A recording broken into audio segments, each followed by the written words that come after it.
სტანდარტები ტურიზმში თბილისი რიგით მეშვიდე საერთაშორისო კონფერენციას მასპინძლობს შეხვედრის ფარგლებში მხარეებმა ტურიზმის სექტორში არსებული სტანდარტიზაციისა და კლასიფიკაციის პრობლემებზე იმშელეს.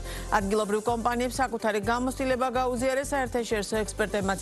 რამდენად აკმაყოფილებს სასტუმრო ბიზნესის სტანდარტებს და რა გამოწვევებს აწყდება ამ კუთხით კერძო სექტორი. დეტალებით ქრისტინე გამთენაძე გვიერთება ბიზნეს პარტნიორის ეთერში.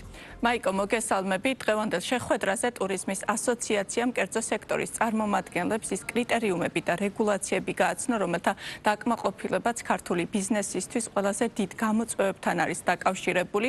ღონისძიების ფარგლებში აღინიშნა, რომ საქართველოში სასტუმროების აბსოლუტური უმრავლესობა კლასიფიკაციისა და კატეგორიზაციის საერთაშორისო სტანდარტებს არ აკმაყოფილებს, რაც იმას ნიშნავს, რომ სასტუმროებს ჯერ კიდევ არ აქვთ ოფიციალური სერტიფიკატი, რომლის მიხედვითაც დგინდება თუ რამდენი ვარსკვლავი აქვს მას მინიჭებული, შესაბამისად გაურკვეველია, რა სახის მომსახურებასა და სტანდარტების მოლოდინი უნდა ჰქონდეს ამა თუ იმ განთავსების ობიექტის მომხმარებელს. აღსანიშნავია ისიც, რომ საქართველოში ცოტა ხნის წინ დაინერგა სასტუმროების კლასიფიკაციისა და კატეგორიზაციის სისტემა. ამ კუთხით აქტივობა ჯერჯერობით მაღალი კიდევ არ არის, თუმცა მოლოდინები დადებითია. ამასთან, როგორც ქსელური სასტუმროების წარმომადგენლები აღნიშნავენ, სტანდარტების დაცვის მიმართულებით პრობლემა უფრო მეტად მცირე საოჯახო ტიპის განთავსების ობიექტებს აქვთ. სტანდარტი არ ნიშნავს ხელი შეშლას ბიზნესისთვის. ეს არის ხელშემწყობი ფაქტორი მისთვის, რომ იყოს სწორად ორიენტირებული როგორც ევროპულ, ასევე გლობალური სტანდარტების მიმართულებით. და შესაბამისად, როცა ჩვენ ვსაუბრობთ სტანდარტებით ტურიზმში, ეს ნიშნავს, რომ ჩვენ ვიზიარებთ საერთაშორისო გამოცდილებას.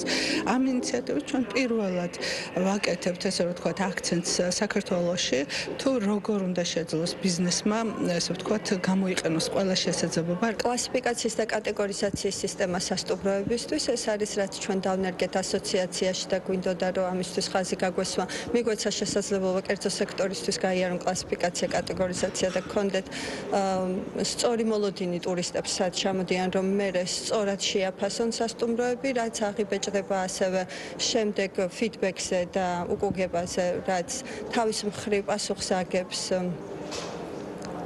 რეპუტაციაზე.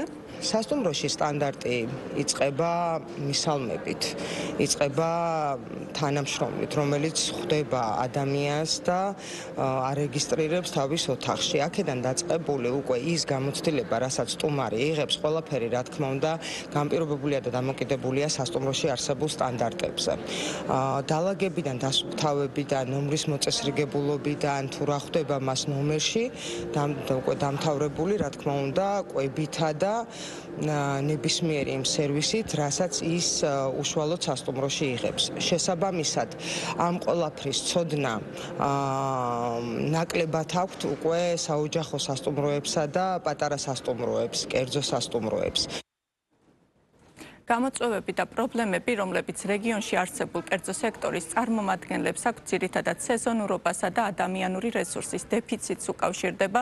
სასტუმროების წარმომადგენლების განმარტებით, მთის კურორტებზე ძალიან ჭირს კადრების მოძიება და შემდგომში უკვე მათი შენარჩუნება, მათივე ინფორმაციით მაღალმთიანი რეგიონები ადგილობრივი მოსახლეობისგან მეტწილად დაცლილია, მათივე შეფასებით ზამთრის სეზონი მთის კურორტებისთვის მართალია ძალიან აქტიურია, თუმცა წელიწადის სხვა დროს სასტუმროების დატვირთულობა მნიშვნელოვნად ჩამორჩება.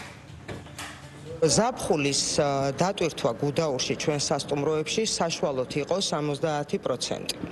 იყო თვეები, რომელიც იყო უფრო მეტად დატვირთული, მაგალითად ივლისი და აგვისტო და იყო თვეები, რომელიც იყო შედარებით ნაკლებად დატვირთული. მაისი და ივნისის თვე ხოლმე მაინც უფრო შედარებით პრობლემატური არის.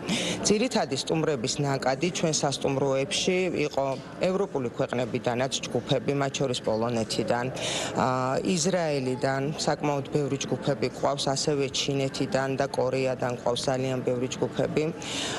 რაც ძალიან მნიშვნელოვანი არის, ქართველებიც უკვე ზაფხულში დადიან გუდაურში დასასვენებლად, რაც ალბათ უფრო განაპირობა ესეთი მთის პოპულარიზაციამ და მთაში დასვენების პოპულარიზაციამ საქართველოში. ტურისტული ობიექტების რაოდენობა მცირე აღარა. ბოლო პერიოდში განსაკუთრებით მე გეუბნები, რომ ახლად შექმნილი ტურისტული ტურისტული ობიექტები, რომელიც მათ შეიძლება ტურიზმს უმასპინძლოს. იყო რა თქმა უნდა კრიზისი იმის, რომ თვითონ მოსახლეობაც არ იყო მზად იმისთვის, რომ ტურისტის დახვედრა მოეწყო, მაგრამ ამ ეტაპზე უკვე ნელ-ნელა დაიწყო სწავლა, უკვე დაიწყო საოჯახო სასტუმროების კეთება, ასევე ინტერესი გაჩნდა იმის, რომ ცოტა მსხვილმა ბიზნესმა დაიწყოს თანხის ჩადება, რომ სასტუმროები ააშენოს. საერთაშორისო კონფერენცია სტანდარტები ტურიზმში წელს უკვე მე-7-ად გაიმართა ღონისძიების ორგანიზატორი ტურიზმის ასოციაცია. ძალიან დიდი მადლობა ქრისტინე გამთენაძე საუბრობდა ბიზნეს პარტნიორის პირდაპირ ეთერში.